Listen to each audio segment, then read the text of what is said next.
हम लोग का जो टॉपिक है वो आज स्टार्ट होगा फैक्टोरियल। क्या चीज? फैक्टोरियल। फैक्टोरियल क्या होता है? परम्यूटेशन में हम लोग आज पढ़ेंगे, कॉम्बिनेशन में फैक्टोरियल। ठीक है, फैक्टोरियल के बारे में पढ़ेंगे। फैक्टोरियल क्या होता है? देखिए, फैक्टोरियल को हम लोग या तो इस तरह से या इस तरह से क्या करते हैं, हम लोग डिनोट करते हैं। ठीक है, फैक्टोरियल। अब क्या है कि जैसे कि फैक्टोरियल निकालने का तरीका है, ध्यान में रखिएगा। फैक्टोरियल इस तरह से डिनोट करते हैं। जैसे मान लीजिए कोई दे दिया, कोई संख्या है, जैसे 4, बोलेगा 4 का फैक्टोरियल निकालिए। 4 का फैक्टोरियल निकालें तो क्या कीजिएगा? फैक्टोरियल 4 लिख दीजिएगा इस तरह से, या फैक्टोरियल 4 लिख दीजिएगा। इसका सॉल्यूशन होगा, इसको हम हमेशा डिक्रीजिंग ऑर्डर में लिखते हैं, यानी कि घटते हुए क्रम में लिखते हैं। फैक्टोरियल 4 का मतलब हुआ 4 गुना 3 गुना 2 गुना 1, यही फैक्टोरियल होता है। कितना हुआ? 4 3 12 दूनी के 24। ये मेरा क्या हो गया? आंसर हो गया।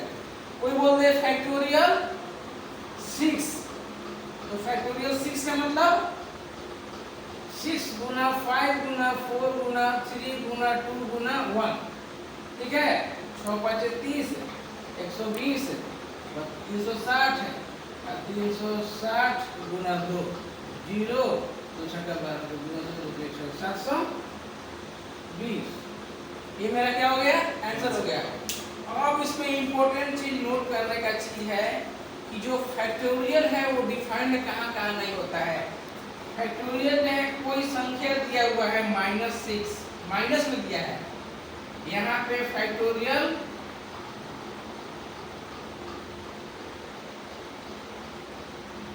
नॉट डिफाइंड, इसका हम फैक्टोरियल नहीं निकाल सकते हैं माइनस का। या पॉइंट में दिया हुआ है, जैसे 6.3 दिया हुआ है फैक्टोरियल, इसका भी हम लोग नहीं निकाल सकते हैं। माइनस में है, पॉइंट में है, इस सब का फैक्टोरियल नहीं निकलेगा। ठीक है, 1/2 है, 2/4 है। ठीक है, इस तरह का पॉइंट वाला का फैक्टोरियल नहीं निकलेगा और माइनस वाले का फैक्टोरियल, सीधा सीधी जो नंबर रहेगा उसका फैक्टोरियल निकलेगा। बस इसी आधारभूत सिद्धांत पे हम लोग 7.2 चैप्टर को बनाएंगे। जैसे कि 7.2 चैप्टर का एक मेरे पास क्वेश्चन है, देख लीजिए, इतना अच्छा क्वेश्चन है। पहला बोल रहा है फैक्टोरियल 8 का मान निकाले, तो फैक्टोरियल 8 निकलेगा कि नहीं आप लोग? जैसे फैक्टोरियल 6 निकाले तो फैक्टोरियल 8 निकल जाएगा। देखिए, हम क्वेश्चन आपको अच्छा वाला बना दे रहे हैं। लिख रहा है कि factorial 3 plus factorial 4 equal two factorial 7। ठीक है, या फिर क्वेश्चन नंबर 3 देखिए, कह रहा है कि फैक्टोरियल 8 बटा में फैक्टोरियल 6 इंटू फैक्टोरियल 2 का परिकलन कीजिए। तो देखिए, आप 7.2 चैप्टर का क्वेश्चन नंबर 3 देखिए क्या कह रहा है। देखिए, इस तरह से भी दे सकता है, दिया है कि factorial 8 divided by factorial 6 into factorial 2। इस तरह का क्वेश्चन दिया है, तो कैसे हल कीजिएगा? इसको हल करने का तरीका है, फैक्टोरियल 8 को क्या लिखिएगा? बोलिए, 8 घटते हुए क्रम में लिखना है। 8 7 7 मत लिखिए, 7 के बाद आगे मत लिखिए। क्यों? क्योंकि हम जैसे ही लिखेंगे तो फैक्टोरियल 6 लिख सकते हैं ना इसके बाद, डिवाइडेड बाई, ये देखिए फैक्टोरियल 6 है इंटू फैक्टोरियल 2 है, फिर फैक्टोरियल 6 से फैक्टोरियल 6 कैंसिल हो जाएगा, तो क्या बच जाएगा? 8 इंटू 7 डिवाइडेड फैक्टोरियल 2 का मतलब 2 इंटू 1, 2 चौक 8, 7 चौक 28। ये मेरा आंसर हो गया। कहने का मतलब यह है कि जैसे मेरे पास फैक्टोरियल 10 है, मेरे पास फैक्टोरियल 10 है, तो फैक्टोरियल 10 को हम लिख सकते हैं, फैक्टोरियल 10 को लिख सकते हैं 10 इंटू 9 इंटू 8 इंटू फैक्टोरियल 7, ऐसे इतना तक छोड़ सकते हैं। क्यों?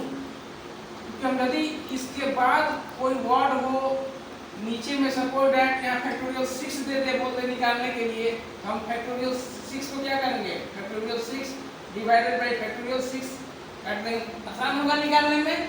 इसके लिए हम लोग इसको, मेरा करने का मतलब है, मान लो कि फैक्टोरियल 9 है, फैक्टोरियल 9 को हमको लिखना है अपने आवश्यकता अनुसार। हम लोग लिख सकते हैं 9 इंटू फैक्टोरियल 8 भी लिख सकते हैं, ठीक है। यानी फैक्टोरियल 8 का मतलब हुआ 8 7 6 5 4 3 2 1 होता है। 9 इंटू फैक्टोरियल 8 की जगह 8 इंटू फैक्टोरियल 7 भी लिख सकते हैं अपने आवश्यकता अनुसार। क्वेश्चन को देखते हुए हम लोग इस तरह से लिख सकते हैं, ठीक है। अगला क्वेश्चन, जैसे क्वेश्चन नंबर 4 देखेंगे, ये बहुत इंटरेस्टिंग क्वेश्चन है, ये तो समझ में आया, इसको हटा रहे हैं। अगला देखिए क्वेश्चन कितना इंपॉर्टेंट क्वेश्चन है, देखिए कितना अच्छा क्वेश्चन है।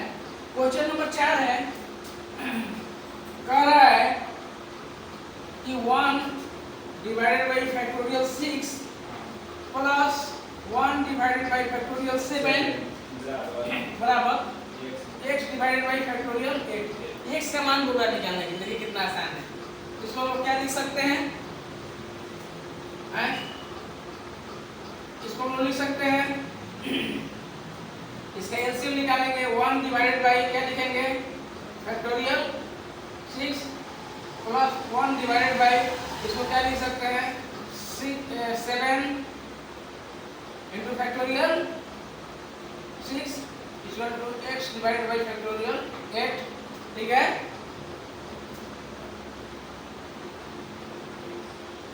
इसका एलसीएम लीजिएगा तो क्या आ जाएगा, 7 इंटू फैक्टोरियल 6 आएगा, फैक्टोरियल 6 फैक्टोरियल 6 कैंसिल, यहाँ पर जाएगा 7 plus 1 equal to x divide by factorial 8। आ रहा समझ में?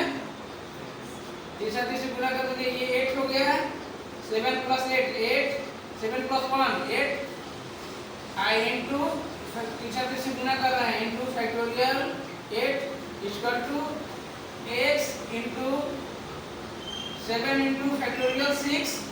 हमको x निकालना है, x निकालना है, तो देखिए इसको 8 10 के पास लिखेंगे, 8 इंटू 8 को लिखेंगे 8 इंटू 7 इंटू फैक्टोरियल 6। देखिए इसको फैक्टोरियल 6 को देखते हुए बराबर x into 7 into factorial 6, factorial 6 से फैक्टोरियल 6 कैंसिल, 7 से 7 कैंसिल, यानी x का जो वैल्यू मिल गया, क्या मिल गया, 64। समझ में आया? एलसीएम में डालना नहीं है, 7 है तो 7 को निकाल देंगे, फैक्टोरियल 6 देखो तो इसका एलसीएम ले लेंगे, जैसे हम लोग एलसीएम लेते हैं, सिंपल है। तो ये तरीका है फैक्टोरियल निकालने का।